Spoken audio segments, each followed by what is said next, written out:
Hey y'all, it's Dark Lord Deuce, aka the Elden Armor, and I've been getting some questions from people in PSN and stuff like that, and some in the comments. What are some of the reasons when you see me shit pop people or point down or other people do it? Kind of what's the reason? The video tonight's going to be based on pretty much why certain setups are looked down upon and certain play styles. We'll get into it a little bit more in depth this time, guys, in the last video. But we're going to try to answer this question for you.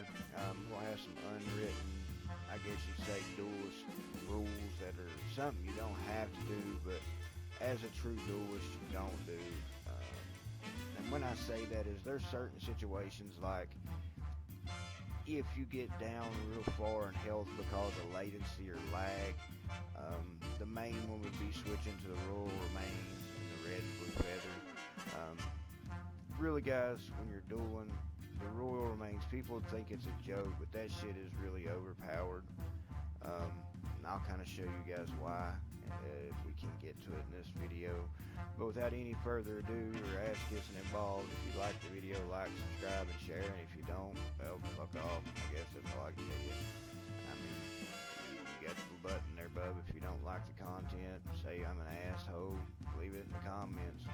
But as always, guys, the Elden Armor, peace out. Alright guys, in this first match here, there's kind of two things this guy ends up doing. First of all, it's his weapon. The sword lance is probably one of the most broken weapons in the game, and you'll see right here why. He hits me with an R2 and it combos into the R1. It's a true combo, and you can already see there's over half my health gone. Now, I'm playing at 125, he could probably be a 150 build, but even at that, guys, that damage is just absurd.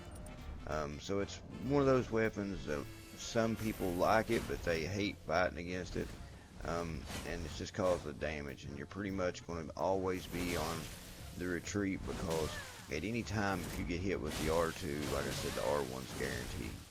Now, after I get him down to one shot, and I'm at one shot, I done seen him switch over to the Royal Remains. I knew that was coming. He'd done it the match before. So I went ahead and switched over, and this is kind of the I guess you'd say, cringe setup to where you're even more cringe than they are because you're shield poking. And what this is the reason for is he switches over to a TS. I know I've got some latency with him. He's red and blue feathered, and he has the Royal Remains set 2 pieces on. So we sat here and we have to really pick our shots here because we know that any time he could just blast through us. Now you see I just shield poke him, get it over with, and then here it comes, buddy. Your shit pie. But yeah, guys, that's one of the reasons. Like I said, a lot of people don't like the weapon is how much damage it does. But that's the main reason. Now in this setup, I'm gonna let you guys see a little bit of it, see if you can guess why. Kind of wasn't paying attention and left a set of gloves on from switching armor the next time I was fat rolling. And of course he didn't hit me, but he's using the Rock Sasha set, which is not really nothing, I guess you'd say, wrong with it, guys, but it just makes you do an extreme amount of damage. But right here, one hit, madness, and that's over 80% of my health with those one set of attacks. It's actually 3 attacks, guys, but like I said, when you hit the Ash of War, it causes madness to proc, does a lot of damage, and then they get the 2 R2s because of the hit stun duration. But of course, it's because of the weapon. It's just another one, guys. It's one of those things, if you use it, I'm going to pot you every time, and a lot of people will. It's just like an easy win. Now, here's another weapon set up. Of course, I'm sure we all know these, the Claws of Night. It's just pretty much, guys, these weapons are completely broken. If you get anywhere near somebody, all they do is spam R1, and you cannot trade with these things. They just absolutely destroy you. But as you can see, he's trying to get any way he can to do damage without, getting in range and having to try to stay away from him. But then when we finally get him on the roll and see how it ends. But, there's another one. They're shit pies. They take home with them. But guys, in dueling, man, you want to try to, or at least myself, in my opinion, I want to play a build that's, not some kind of gimmicky one-shot build, because that's not skill at all. And, I thrive on, being skillful. People who are skillful that beat me straight up without needing latency as a crutch or anything like that. That might piss me off, but it's always because I think that I could have won the match if I'd have done this, or that different. I pick them apart or what I could have done at certain times. But, in a situation like this, he's got some latency on me. He's using the madness pots and the madness weapon, because all you have to do with the pots, guys, is get them even close to him. And just luckily where we had enough latency between each other, I could dodge him. If not, I'd still be taking madness every time he threw one. But, and you can see right here, every time I get close to him, he throws an actual war. I thought I could get around him, but I couldn't. And you'll notice, guys, all he does pretty much is throw pots, flames, those little fire things, and then comes in with the running R2, which is crazy because it's the worst attack on the weapon. But then, of course, you should know what he's getting ready to go back to, the L2. This can be backstab, guys, but madness is kind of overpowered in certain situations, just because when you get it proc, they get pretty much a free hit and you're vulnerable, and it does a truckload of damage. But again, you see right there, I try to go ahead and knock him out, couldn't do it, and then try to grab the backstab, couldn't grab him just because of latency and back to fire coils.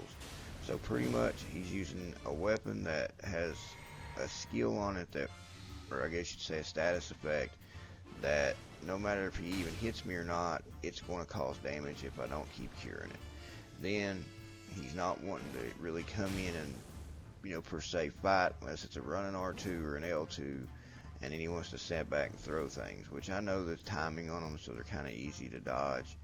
But then when we get down to the point that all you're doing is throwing something that is going to poise through anything but a colossal, and I don't think it poised through colossal, but it may be so.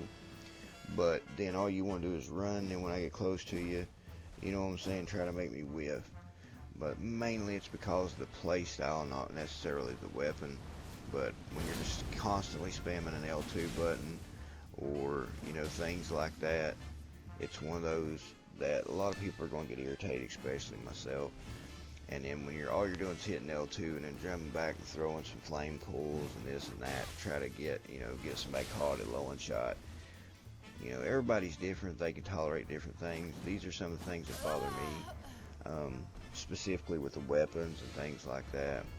But as you go through the game, you'll get stuff that you don't like, and you'll end up, depending on how irritated you are or how you play the game, I guess you'd say. I never used to shitpot anybody back in the day when I first started.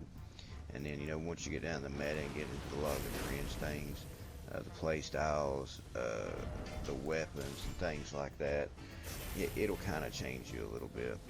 Now this guy, if you notice, he's not wanting to come in.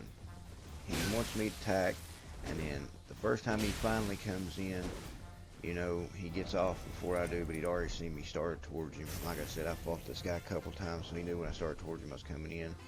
But if you see, pretty much he wants something. The only way he's going to attack is to throw something that has priority, like a jump attack and a lot of hyper armor. There I got caught slipping. The reason that happened is where I threw the second attack and he was behind me, and it spun me. Even though I was looking at him, it spun me all the way around. It's kind of like the cylinder effect in DS3, if you're wondering why. Now here I kind of switch over to O Faithful, something I'm a lot more comfortable with, which is Kiva's. And I know I'm going to have the damage. He has a little point thing like come here, and I kind of laugh because he's wanting me to charge into it just so he can whip. And this is one of the play styles, even though it's more optimal, is when you're pretty much waiting on somebody to come in just so you can run and then whiff punish or quick step around them or anything like that. To me, it's just cringe. And you can see this guy, I even stop a couple times knowing that I don't have any hyper armor at all.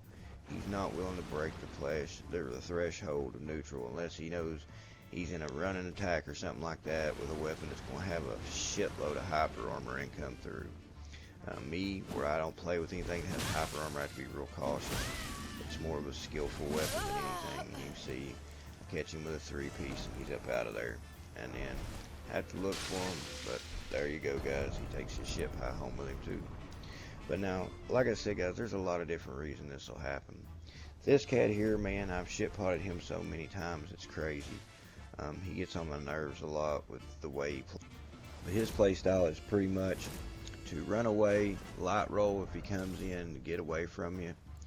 He's got some latency, kind of, not a lot, but just enough with light roll to make it damn near impossible to hit him with anything. It's not a really fast weapon, or when he's coming in. And you can see every time that's the only time he really wants to come in is either when he's doing a run in R2 where he has priority at jump attack, or he wants to swing and then run away. So in this turn, when I deal with light rollers, I always go to my backhand blades. They got a couple lashes where it's kind of cringe.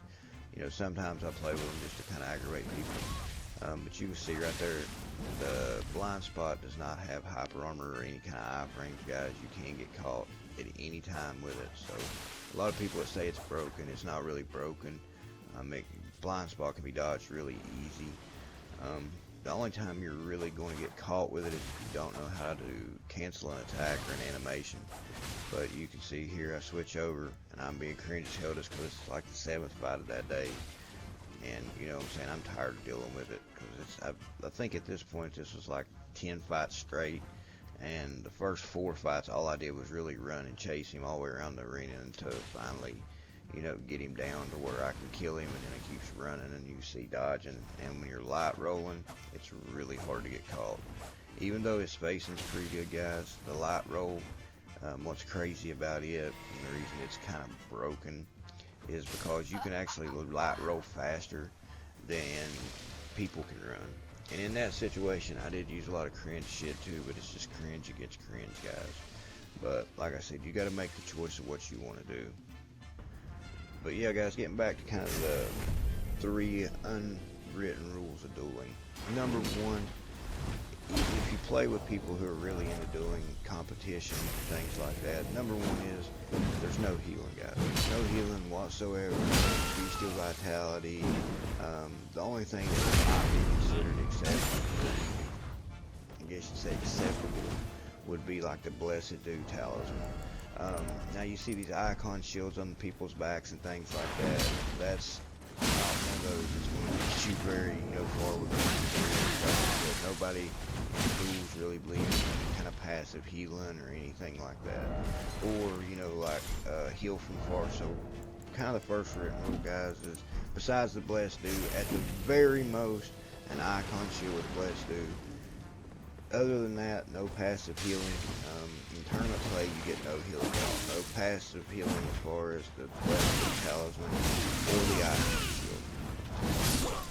So with that being said, that also puts you in the range of a healing armor, which is Royal Remains. So in my opinion, number 2 would be, if somebody Royal Remains on you guys, pretty much you've done beat them. The reason I say that, and the reason I said in the beginning Royal Remains is kind of broken, is once you get all 4 pieces on and get below 20% health with the red and blue feather on it, you're going to be doing a retarded amount of damage, like way more than you normally would. And not only that, as quick as it heals you back up to 20% with the blue feather on in your defenses, especially if you apply another defense talisman with the blue and red feather, that's going to give you so much negations that you'll be able to make it through at least 1 hit from any weapon, unless you get caught with something that's an Asher War that does a lot of damage, or if somebody just has a build that puts out a lot of damage. But 90% of the time, you're still going to be able to take 1 shot from about anything with the red, blue, and another defense talisman. And then when you get hit, all you got to do is be passive and let your health get back.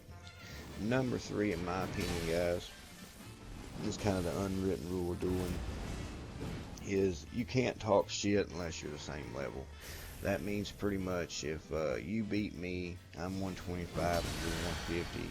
Yeah, you killed me, but look at, you got 25 levels on me. So how does that, how can you say that you've done something unless you do it at the level and we're both at it? Myself personally, I play at 125, which is the meta. And I seen a video here a couple years ago when I was at 175, a guy explaining why the meta should never move above 125. And after lots of playing at a higher level, guys, and watching things and seeing how damage, especially like on the sword lances, when you get up to higher levels, it becomes pretty much just a one-shot fest.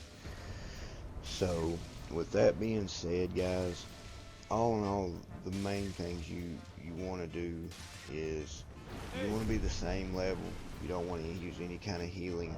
You don't want to use an armor set. That's pretty much going to keep you being alive as long as you're passive forever, and heal you that fast. And then most importantly, guys, is to have fun, man. You know, that's what these games are supposed to do, or any kind of video games, is, you know, have fun, things like that. But we all kind of look at it being competitive, guys. But another thing that you can be looked down upon is like right there is spamming spells. But as always, guys, the Elden Ring, peace out. If you like the video, like, subscribe, and share. Later, y'all.